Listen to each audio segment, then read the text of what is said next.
হরে কৃষ্ণ, রাধে রাধে, জয় গৌর, জয় নিতাই। তো আজকে আমি যে বিষয়ের উপর আজকে আলোচনা করা হবে সেটি হচ্ছিল আগামীকাল রথযাত্রা মহা উৎসব।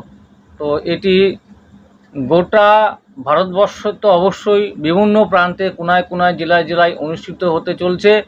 এছাড়াও গোটা পৃথিবীতে তো এই রথযাত্রা উৎসব কিন্তু অবশ্যই কিন্তু ছোট করে হলেও কিন্তু গোটা পৃথিবীতে কিন্তু উৎসব পালিত হয়। কয়েকটা দেশ আছে বিশেষ করে যেগুলোতে কিন্তু রথযাত্রা উৎসব পালিত করা হয়, এবং ভারতবর্ষ তো সকল প্রান্তে প্রান্তে জেলাতে জেলাতে কোনায় কোনায় কিন্তু এই রথযাত্রা মহা উৎসব পালন করা হয় এবং খুব আড়ম্বর ও সুসজ্জিত সহকারে।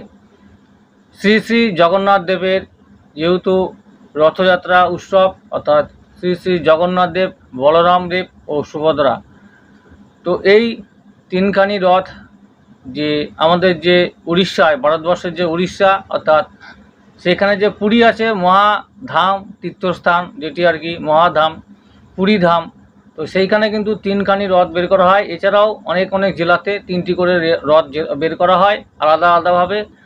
আর ছোটোখাটো যেগুলো জেলা আছে, শহর আছে, সেখানে কিন্তু একটাই রথ বের করা হয়ে থাকে।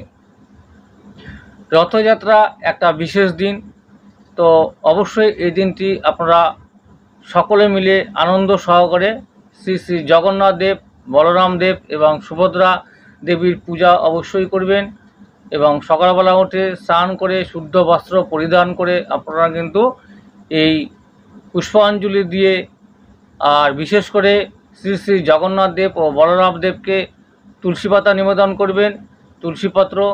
আর সুভদ্রা দেবীকে কিন্তু তুলসীপত্র আপনারা নিবেদন করবেন না, সেইখানে আপনারা যে পুষ্পাঞ্জলি দেবেন, অর্থাৎ পুষ্প অর্পণ করবেন।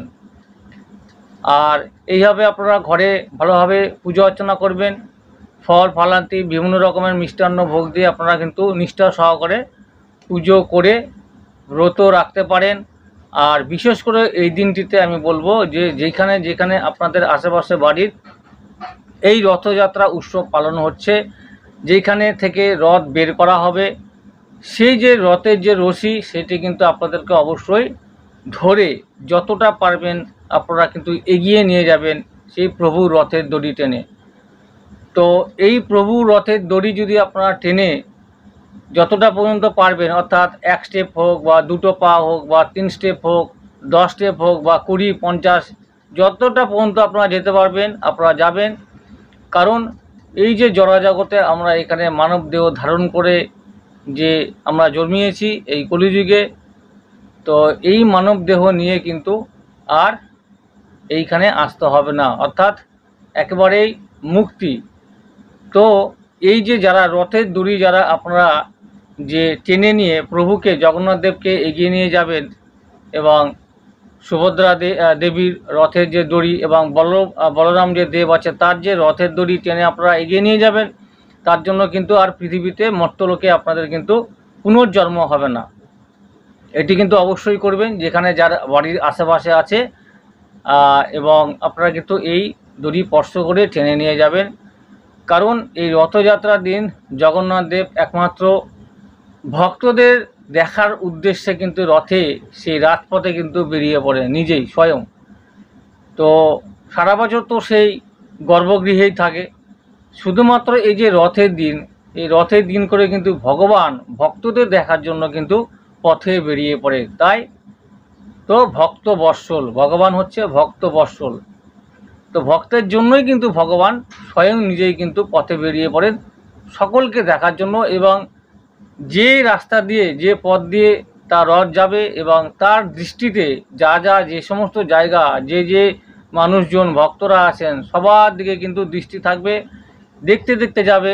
কোথায় যাবে? সেই অর্থাৎ মাসির বাড়ি।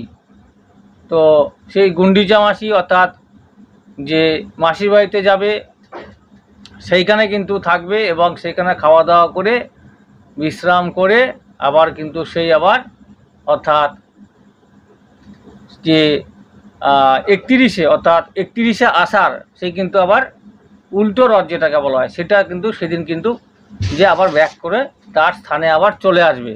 অর্থাৎ 7 তারিখ, মানে আগামীকাল হচ্ছে 7/7/2024, এটা হচ্ছে রথযাত্রা মানে সোজা রথ যেটাকে বলা হয় রথযাত্রা উৎসব, এবং উল্টো রথ হচ্ছে 15/7/2024 সোমবার, কালকে রবিবার, আর পরের হচ্ছে সোমবারে উল্টো রথ, অর্থাৎ বাংলার 31শে আষাঢ়।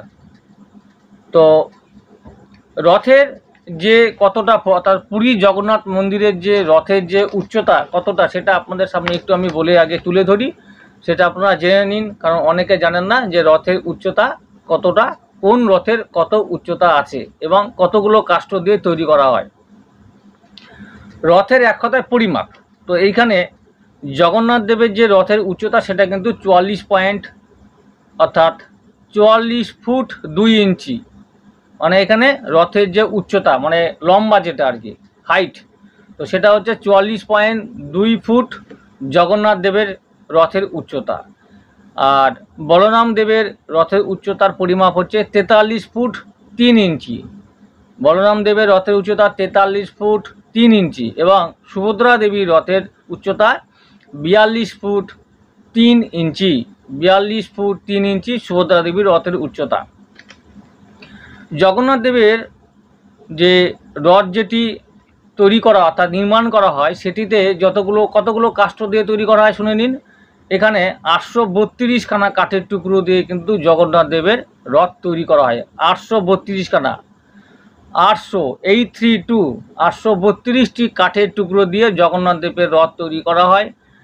আর বলরাম দেবের রথের জন্য 793টি কাষ্ঠ টুকরো দিয়ে কিন্তু বলরাম দেবের রথের যে রথটিকে নির্মাণ করা হয়, অর্থাৎ 793টি কাঠ দিয়ে।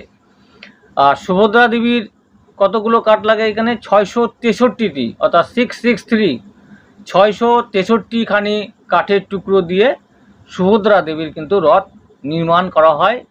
প্রত্যেকটি রথ সৌন্দর্য এবং যে জাঁকজমকপূর্ণভাবে তৈরি করা হয় এবং খুবই নিষ্ঠা সহকারে। তো এই হচ্ছে পুরীর যে রথের যে জগন্নাথ দেব, বলরাম দেব এবং সুভদ্রা দেবী রথের যে উচ্চতা এবং কতগুলি করে কাঠ দিয়ে তৈরি করা হয় সেটির আমি তথ্য এখানে আপনাদের সামনে সামান্য একটু জানিয়ে রাখলাম। এইবার আমি যে রথের বিষয়ে যেটা বলা সেটা তো বললাম। আর স্কন্দ পুরাণে বলা হয়েছে যে রথে উপবিষ্ট অবস্থায় যখন ভগবান থাকে, অর্থাৎ যখন রথ টেনে নিয়ে যাওয়া হচ্ছে সেই রাজপথ দিয়ে বা পথ দিয়ে রাস্তা দিয়ে, তো জগন্নাথ দেবকে দর্শন করে যে তাহলে তার কিন্তু আর পুনর্জন্ম হয় না, অর্থাৎ পুণ্যার্থী বা যারা ভক্তবৃন্দ সেই সময় জগন্নাথ দেবকে যদি, হরে কৃষ্ণ রাধে রাধে, তো তাহলে জগন্নাথ দেব যখন রাস্তা দিয়ে অর্থাৎ যে পথ দিয়ে যাবে সেইখানে যে ভক্তবিন্দু যারা তাকে দর্শন করবে একবার, তাদের আর কিন্তু পুনর্জন্ম হয় না। তো জন্ম মৃত্যুর বন্ধন থেকে মুক্ত হওয়া যায়, এই যে জড়াজগতে জন্ম মৃত্যুর বন্ধন থেকে মুক্ত হওয়া যায়।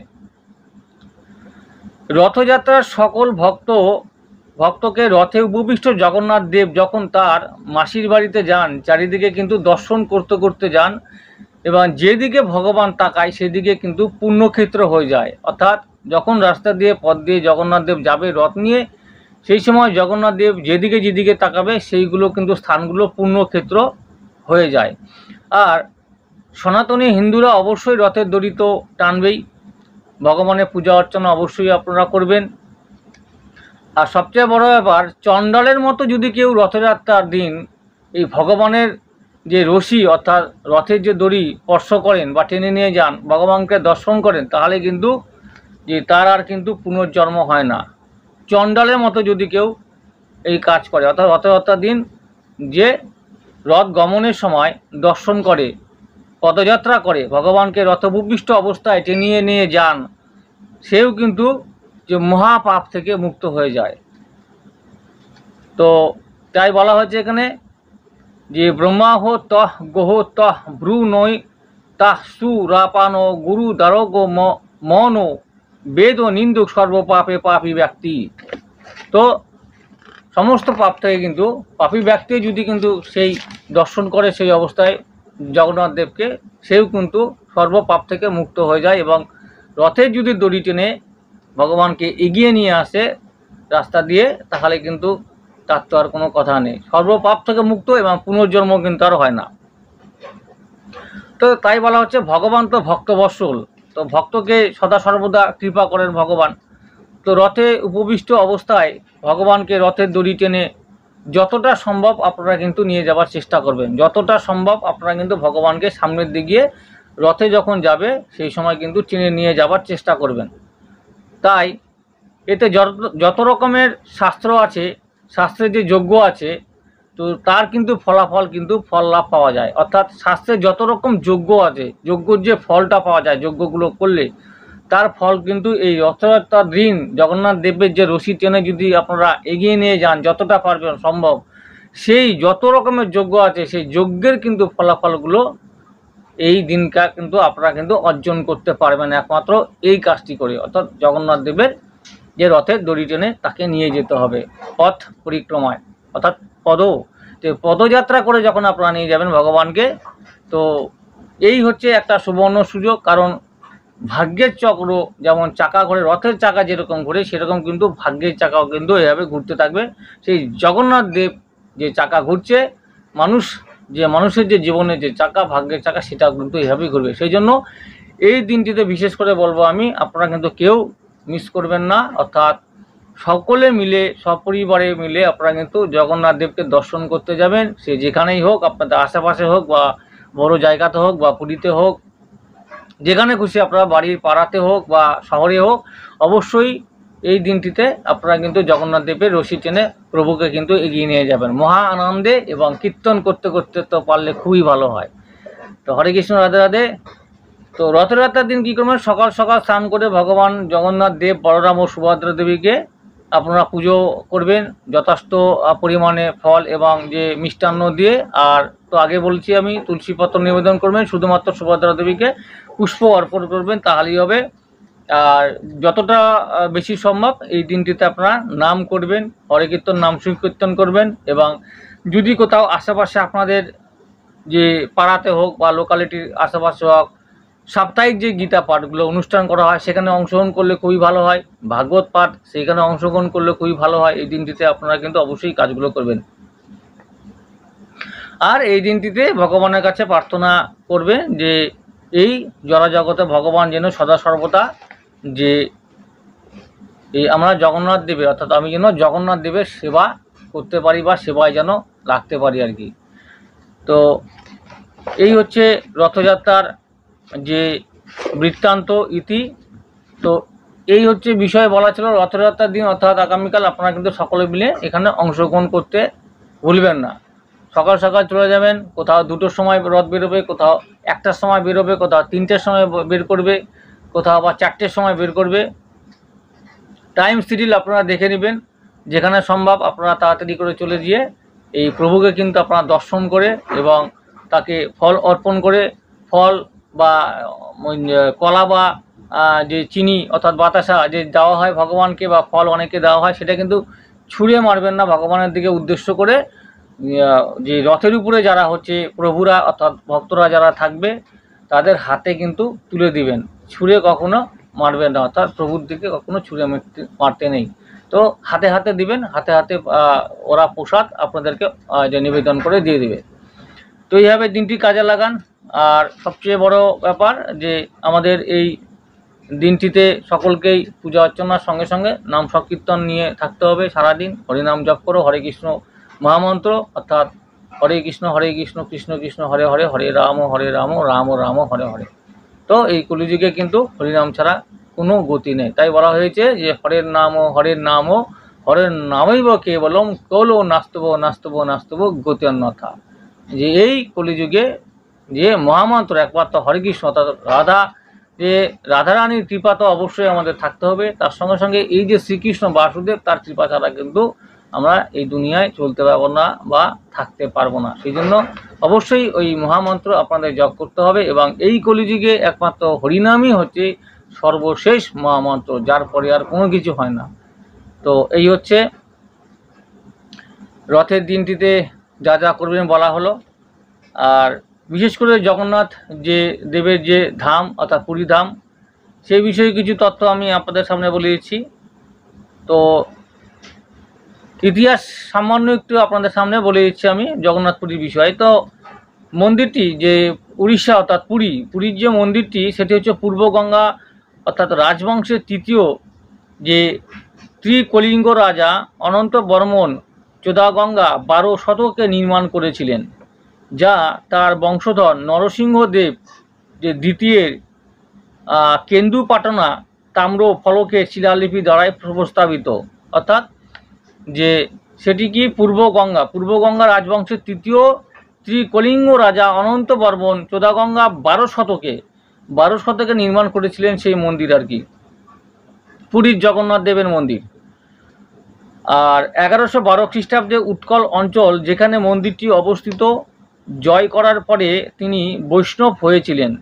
1134 থেকে 1135 খ্রিস্টাব্দের একটি শিলালিপি মন্দিরে তার দানকে লিপিবদ্ধ করে। এতে মন্দির নির্মাণ অবশ্যই যে 1112 খ্রিস্টাব্দের পরে শুরু হয়েছিল। মন্দিরের ইতিহাসের একটি গল্প অনুসারে এটি দ্বিতীয় যে অনঙ্গ ভীম ও দেব দ্বারাই প্রতিষ্ঠিত হয়েছিল।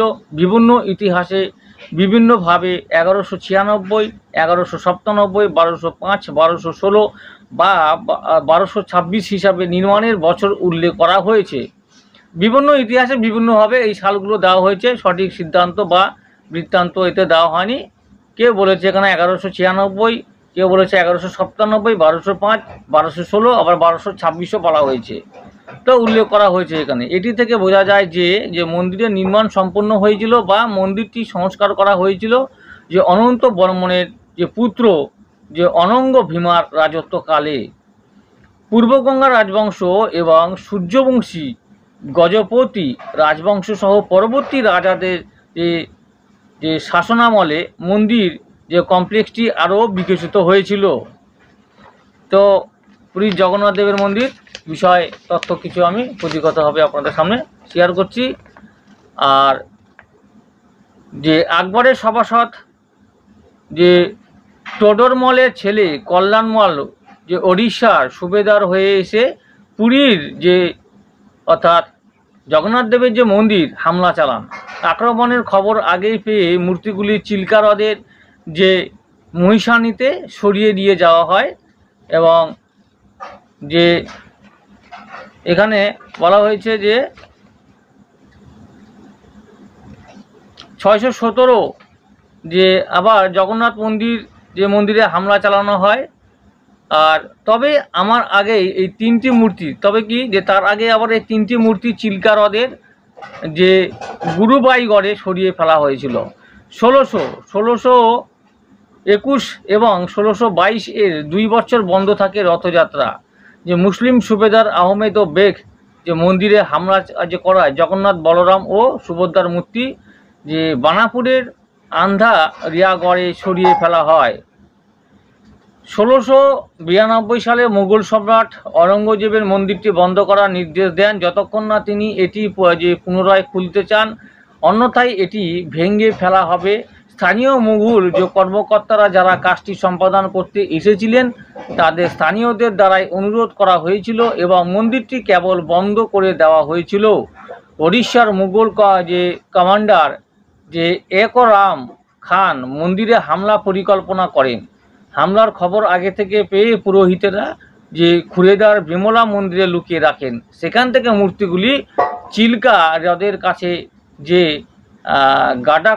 গাডা কোকালা গ্রামে সরিয়ে ফেলা হয়। সেখান থেকে আবার যে বানাপুরের যে বড়া যে হন্তুয়াদা গ্রামে সরানো হয় মূর্তিগুলি। এই কারণে 13 বছর সেবা রথযাত্রা অনুষ্ঠিত হতে পারেনি।